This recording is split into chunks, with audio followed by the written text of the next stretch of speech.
Salve, salve, Terra Negra! Estamos aqui no deserto do Atacama, a aproximadamente 90 quilômetros da cidade de São Pedro do Atacama. Um pouquinho aqui na frente, nós temos um dos maiores campos de geysers do mundo, o famoso Geyser El Tacho. São cerca de 80 geysers ativos que chegam a uma altura de 6 metros, bem no período da manhã, e mantém uma média de 75 centímetros ao longo do dia. Mas por que, Vitor? Eu estou falando do lado do geyser e o vídeo está sendo feito aqui no deserto. O que aconteceu? Pois é, a gente até tentou fazer esse tipo de gravação nossa aqui, com microfone, montagem dos tripés. Entretanto, a gente não obteve a permissão da segurança do parque para poder realizar esse tipo de filmagem lá. Porque eles cobrariam uma taxa de 2.000 pesos por minuto. E como a gente é uma instituição sem fins lucrativos, a gente não tem esse tipo de orçamento, né? Mas a gente está gravando aqui num ambiente muito interessante, Percy. Não tem nada desconectado. A gente está num ambiente tipicamente vulcânico. Nós estamos em cima de rochas vulcânicas. Todos esses fragmentos rochosos aqui, ó, são fragmentos rochosos oriundos daquele vulcão ali. Como é que é o nome? Aquele ali é o Puripica. Na verdade, lá no fundo nós temos uma cadeia gigantesca.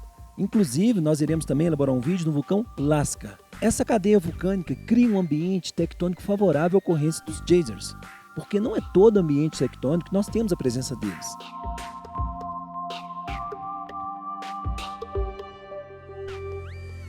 Quais são as condições necessárias para a ocorrência do geyser?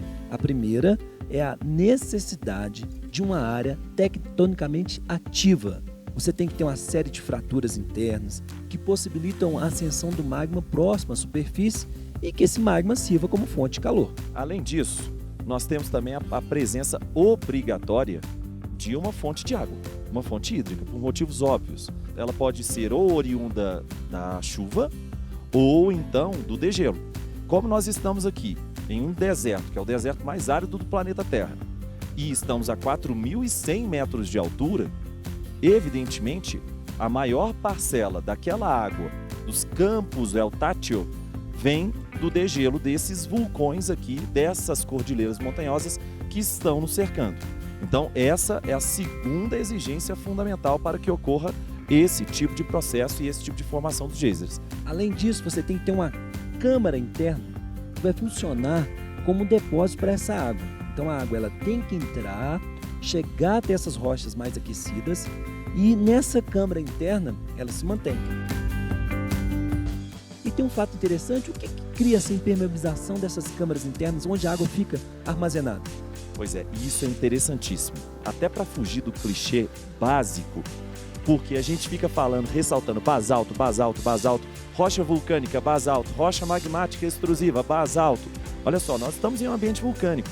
Só que, olha a coloração desse fragmento aqui. O basalto é uma rocha de coloração muito escura. Tá? Nós estamos em um campo, tá? Possivelmente, por exemplo, de riolito, que é um outro fragmento também de uma rocha magmática extrusiva. O riolito, em função de uma presença muito grande de sílica, acaba consolidando as paredes dessas fissuras dos geysers. Quando a sílica é dissolvida pela água, os precipitados de sílica funcionam como uma espécie de engessamento dessas paredes das fissuras em que vão ter a ascensão dessa água. Então, esse detalhe geológico ele é fundamental, porque além da sílica formar a parede dessas fissuras e consolidar essas fissuras ao longo de uma escala de tempo geológica, ela também forma uma tampa, que é chamada assim tecnicamente também como constrição, um canal de constrição. E isso faz com que a pressão interna seja muito maior que a pressão atmosférica e permita a saída dessa água também. A presença de uma geologia favorável é fundamental, é por isso que os geysers são tão raros, pessoal. Nós temos campos de geysers espalhados no mundo em basicamente 5 países. Você tem nos Estados Unidos, na Rússia, aí você tem aqui no Chile, Islândia e Nova Zelândia. Então, essas condições são fundamentais para que ocorra a formação desses geysers. Bacana demais, Vitor. E aí você, nosso seguidor, deve estar perguntando, Se tem geyser, água quente, como utilizá-lo? E um fato interessante que eu percebi aqui. Esse geyser é o Tátil, e eles já tiveram a tentativa de utilizar o quê? A energia geotérmica, que vai ser produzida a partir do vapor. Você vai ver essa estrutura antiga. Eles tentaram implementar, mas não deu certo. Não deu certo por quê? Quando chegamos aqui de madrugada, logo na entrada do parque, nos cobraram 10 mil pesos cada um. Algo em torno de quantos reais? 10 mil pesos dá algo em torno de 17... Não, 10 mil pesos? É.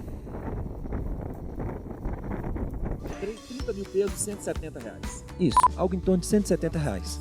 E nós fomos pesquisar, nós estudamos e descobrimos que a não implantação da usina geotérmica deve-se à resistência da população lá de Atacama, que ganha e muito com esse turismo. Não toda a população, evidentemente, mas os setores específicos. Tanto é que quando nós subimos o drone, vieram, falaram que tinha possibilidade de multa, que a gente teria que sair do parque. E ficou claro isso pra gente, que o geyser aqui só não foi aproveitado do ponto de vista da produção de energia geotérmica em função de interesses turísticos que infelizmente não beneficiam toda a população da região, que é o que a gente vê, uma discrepância social muito grande na vila de Atacama, não é isso? Tem muita gente aqui de São Pedro de Atacama ou alguns turistas que prolongam sua estada aqui nessa região que não tem a possibilidade de conhecer vários atrativos dessas áreas pelo preço cobrado na entrada desses parques ou dessas reservas naturais. Então fica aí uma reflexão importante sobre a acessibilidade para esse tipo de parque.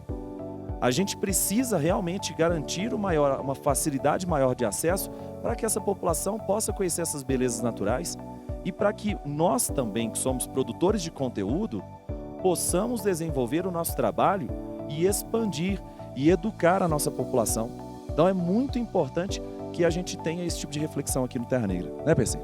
É isso aí, Vitor. Disse tudo.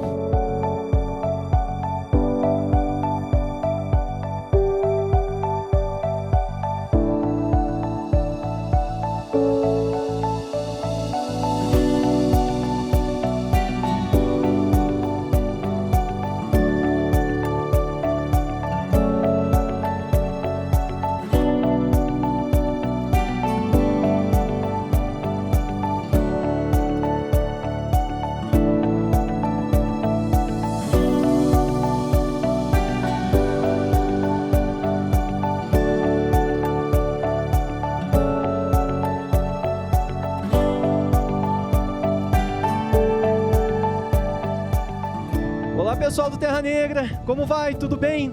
Chegamos aqui na Bolívia, no departamento de Potosí, a aproximadamente 5.000 metros de altitude, em uma região de geysers. Venta muito, estamos aqui no verão, no entanto a temperatura é de aproximadamente 9 graus Celsius. O vento está aproximadamente a 30 km por hora. Faz frio?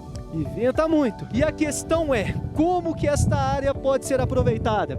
Pode ser aproveitada para a produção de energia geotérmica. A temperatura nessas áreas de saída de gases é de aproximadamente 200 graus Celsius. Dessa forma, a água aqui dentro é parcialmente aproveitada em forma de vapor. E o vapor transportado em direção à usina geotérmica que vai abastecer uma população, ou melhor, a população que está nas redondezas dessa região. Nessa região nós temos uma população de aproximadamente 2.000 habitantes. A energia geotérmica é produzida em uma área bastante pequena, no entanto, é suficiente para abastecer essa população. Interessante que trata-se de uma fonte renovável e que não é poluente. No entanto, o cheiro aqui é insuportável, é um forte cheiro de enxofre proveniente dos gases oriundos desta região vulcânica.